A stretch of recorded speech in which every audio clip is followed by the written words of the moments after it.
I thought our systems were good, and went about how we thought. I think it was a really good first step. Was there an emphasis to stay underneath on a lot of the throws?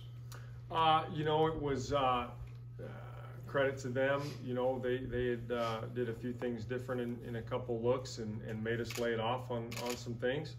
I credit Adrian for staying patient and not forcing anything, and was kind of taking what they were giving us on that front, and we played a clean game.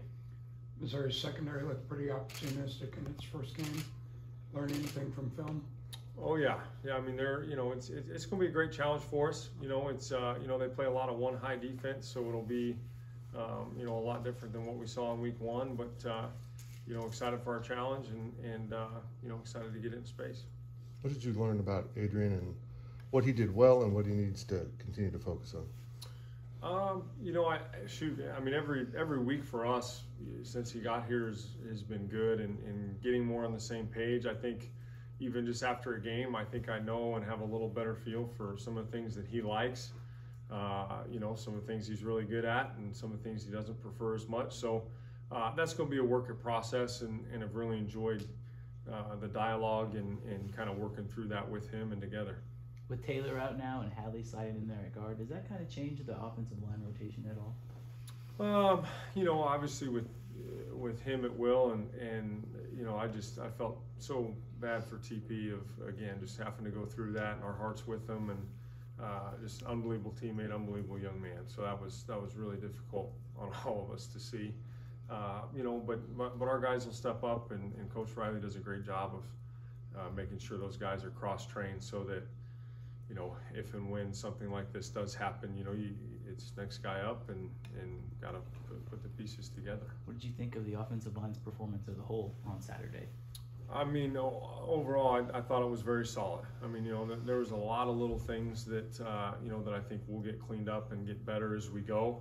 Those live bullets are just different, and it doesn't matter. I think we got better as the game went. In some areas, playing against a live 4-down front, so to speak, right? And not just, scouting looks up and telling them where this is going to be. It's like, no, hey, you feel it now. It's real. It's full speed. And so that was really good for us and good to get under our belt. Speaking of those live bullets, did you come out of there convinced that DJ Giddens is in fact ready for this? I was pretty confident from the beginning just because how he practiced, and I was happy to see him have the success that he did and get in the end zone for a first time, and he'll remember that forever. I told him that right afterwards too. So good for him. With the offensive line injury to TP, does that make the injury line game kind of that much more important the rest of the way? His role, will be expanded. It'll increase, and it's been fun watching him this week. He's done a really good job, and I think that'll continue and provide, again, depth and competition, and we'll make it work. What are your thoughts on how Missouri defended the run against Louisiana Tech? Obviously, it's going to be a challenge, but there's always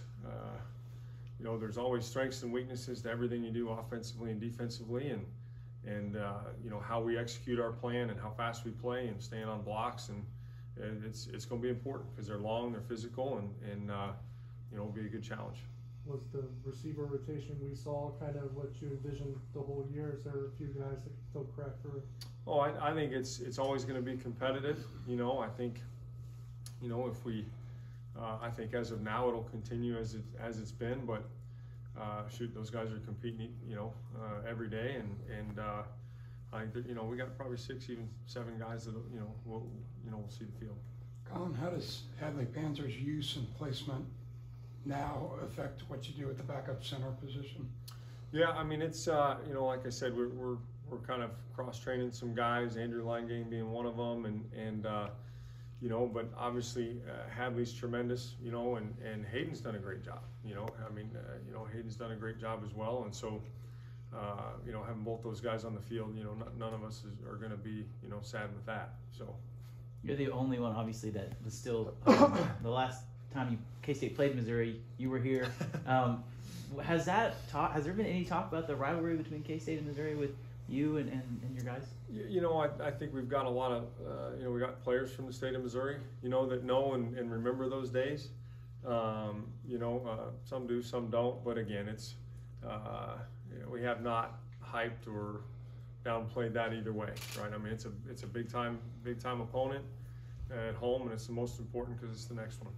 It's a little surreal that last time they were here, you were playing, and now you're the offensive coordinator. It means I'm getting old. Yeah. It means I'm getting older. No, it's I'm excited about it. I'm excited about it. I was a Big 12 kid growing up, so watching old Big 12 football was always good.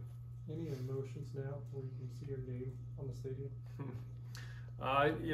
It'll hit me, here and there, but again, just got to keep moving forward and taking the next step. That's the most important thing. How pleased were you with how Jake Rubley handled his second minutes? I thought Jake did a great job, and for his first minutes, I thought he was decisive. I thought he played fast and was confident, and took advantage of his opportunity. And that's something that those first minutes are always big. So when you're trying to say a cadence and your tongue sticks to the roof of your mouth the first time, it's that's an interesting feeling. So we got that out of the way. Anything else? All right. All right.